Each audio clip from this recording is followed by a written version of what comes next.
par le biais de l'obéissance. Tu parles de la vie, Jean-Claude, mais quand on vient au monde, à la naissance, faut obéir. On obéit à la naissance. Parce qu'avant d'obéir à papa-maman, comme on l'a vu tout à l'heure, on obéit à ça. Moi, ça m'impressionne de penser que je n'ai pas pu retenir ma naissance. J'ai bien été obligé d'obéir, de naître. Alors, aux principes évidemment humains et à tout ce que ça veut dire, le fœtus, etc. Mais obéir à sa naissance, prendre place dans la vie, ça c'est impressionnant. Et oui, absolument. Il y en a certains enfants qui essaient de retenir ce moment-là, mais force nature veut qu'on s'incarne. Eh oui. Et ensuite, on obéit. Et on obéit. Dans les notions aussi. Ce qui prouve que c'est tout un processus, l'obéissance, ben là, oui. finalement. Ça commence jeune. Ça commence jeune. Aussi, on parlait de on ne demande pas l'obéissance, on la reçoit. Et ça, c'était fort intéressant comme notion. Oui. De recevoir l'obéissance. Oui, recevoir l'obéissance. Ça va rejoindre ce qui était dit tout à l'heure. C'est que finalement, rien n'est donnant-donnant. Plus maintenant. Il faut donner pour recevoir. Ça, c'est important. On va vers l'échange, hein, c'est un partage, une rencontre avec l'autre. C'est au-delà du relationnel, finalement. Hein. Mais obéir à une impulsion, obéir à quelque chose de fort en soi, peut aussi encourager l'autre à agir, à être obéissant par rapport à une situation. C'est une rencontre aussi que l'obéissance peut très bien mettre en place. C'est quelque chose d'important. Et quel est le rôle de l'amour dans l'obéissance? Entre deux personnes, l'amour joue quel rôle?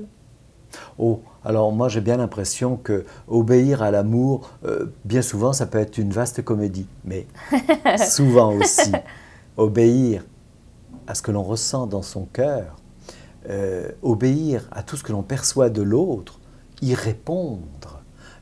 Un échange, là encore, une fusion, obéir à cela peut engendrer évidemment un amour très, très fort et qui va construire d'autres vies et apporter d'autres notions de la vie.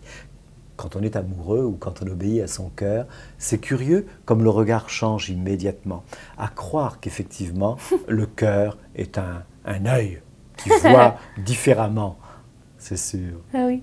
Et quand on parlait d'obéissance, au départ, on parlait de contraintes, de limites. Mais quand, avec le temps, on apprend à obéir à ce qui est intérieur à nous, à notre vie, c'est plus une contrainte, l'obéissance. Ça devient une voie d'action. Ben bien sûr, parce que c'est l'obéissance. L'obéissance est une contrainte, c'est ce que tu viens d'expliquer. Ça, souvent, c'est perçu comme ça. Mais nous qui désirons aller beaucoup plus loin dans la réflexion, l'obéissance par rapport à soi, ou à ce qu'on ressent. Qu'on y mette une notion de spirituel, par exemple, hein, ou d'énergie intelligente, comme on l'a souvent dit. Finalement, obéir à cette force intérieure, ça ne peut pas être une contrainte. Au contraire, puisque c'est pour aller de l'avant, c'est pour construire, structurer, échanger, mieux vivre. Ça n'a rien de contraignant, tout ça. Cette écoute intérieure que chacun peut avoir, dans sa vie profonde et savoir l'exécuter, vivre tout cela parce qu'on obéit à cette espèce d'inspiration intérieure que l'on a et du coup ça nous permet de construire ou de structurer une autre partie de sa vie parce que c'est ça qui est intéressant aussi. Souvent obéir c'est vouloir changer de vie. C'est percevoir la vie autrement, en fonction de ses qualités. Donc, du coup, on agit, on intervient, on arrange notre vie de manière différente. Et ça, c'est très plaisant. Et c'est tout un mérite que d'obéir à cette structure-là. On a parlé souvent aussi, à d'autres occasions, de la conscience intérieure et comme étant un moyen de créer. L'obéissance, c'est aussi un chemin qui nous conduit à cette création. Parce que quand on obéit à ce que l'on est obligé de faire émerger d'autres notions de nous-mêmes. Ça apporte un autre regard sur la vie, une autre dimension, une structure. C'est une création différente. Est-ce qu'on peut associer obéir à soi à développer ce qu'on appelle le gros bon sens? Oui. Ça revient oui, le gros bon sens, c'est aussi tout ce qui est là, au plus profond de notre cœur, tout ce que l'on perçoit de nous-mêmes d'intime et qu'on va être capable de comprendre et obéir à ce vouloir exister différemment. que le bon sens peut nous conduire à désirer finalement. Exact. Est-ce que aussi parfois, c'est comme on n'a pas été habitué à écouter ce qui se passe à l'intérieur de nous, donc à obéir à ce qui nous habite, que le corps, à un moment donné, serve d'intermédiaire en réagissant, soit par la maladie ou pour nous dire, là, t'obéis plus. Là. C'est pour ça que notre corps est un véritable messager. Parce que quand on écoute ce qu'il veut nous dire, on est obligé d'obéir à ce qu'il demande. Parce que, effectivement, c'est la maladie est un code, est un message. Hein. La maladie explique quelque chose. Donc, quand on obéit à cela, parce qu'on veut percevoir le message, le comprendre, on est obligé d'obéir à des règles, à des choses que le corps demande. Ce message, il est à travailler et à analyser de différentes façons, psychologiques, sur le plan aussi spirituel, donc beaucoup plus intime. Mais ce dialogue avec soi-même demande une sacrée dose d'obéissance. Oui. Il faut être à l'écoute de tel organe, être à l'écoute de comment on pense pendant que l'on souffre, et etc. Donc obéir à tout cela restructure, reconduit le corps dans un bon état de marche en fait, et le stabilise dans un axe merveilleux, parce que la raison et le bon sens nous permettent de vivre intelligemment. L'obéissance, c'est peut-être aussi un moyen de vivre intelligemment.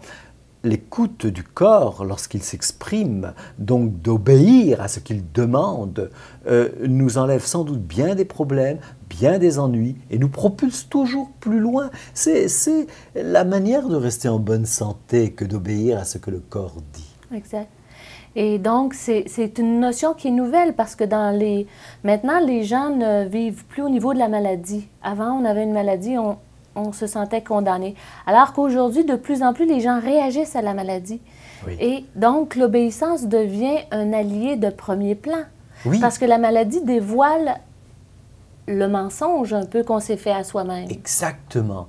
Par la maladie, on est obligé de redevenir honnête, on est obligé d'obéir à toutes ces valeurs intérieures, parce que c'est une question de survie.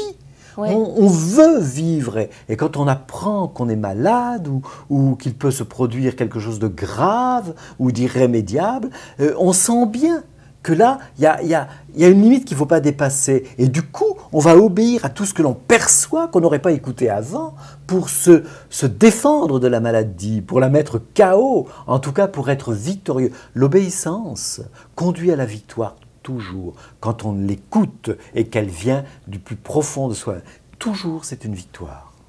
Mais encore là, comme pour plusieurs valeurs qu'on a vues, souvent on la plaçait trop à l'extérieur de nous. On l'a reçue de l'extérieur et maintenant il faut apprendre à la laisser émerger de l'intérieur. L'obéissance est autre chose que papa, maman, les traumatismes de la petite enfance, tout ça. Il faudra bien qu'un jour on dépasse tout ça. L'obéissance, c'est un moyen de créer sa propre vie, d'avoir sa propre démarche, justement dépasser tout ce qui nous embêtait. Mais il faut la comprendre, cette obéissance, d'une manière intelligente. Elle nous appartient, elle fait partie de nous. C'est un moyen de construire notre vie de manière différente et surtout de travailler à cette création en tenant compte de ces valeurs, parce qu'elles sont toujours, et on l'a vu à différents moments, qu'elles sont imbriquées. Et l'obéissance, souvent, il faut savoir la mettre en valeur. Il faut précisément la mettre en avant, parce qu'elle va entraîner les autres. Comme par exemple pour l'honnêteté, on verra bien que l'honnêteté va entraîner l'obéissance. Mais à un moment donné, c'est ça. Il faut savoir qu'est-ce qui entraîne. On parle de l'obéissance. L'obéissance construit, l'obéissance nous place dans l'action. Ce que l'on est, on va le devenir, et c'est plus obéir à l'extérieur, c'est obéir à ce que l'on est pour le placer dans la vie de tous les jours. Il n'y a pas d'intérieur, il n'y a pas d'extérieur, il y a juste à être. Et autant l'obéissance avait pu être perçue comme une limite brimant ma liberté, que l'obéissance devient une voie de liberté. Ah ben, l'obéissance, c'est une voie de liberté, totalement. Ben oui, parce qu'on n'obéit qu'à soi. On est en contact avec soi-même. Obéir au bon sens, obéir à l'inspiration, obéir à ce que l'on perçoit de soi, c'est un acte courageux pour agir, se placer, prendre place dans la vie. Être obéissant face à la vie, obéissant face à soi. Une des voies d'action. Une des voies d'action.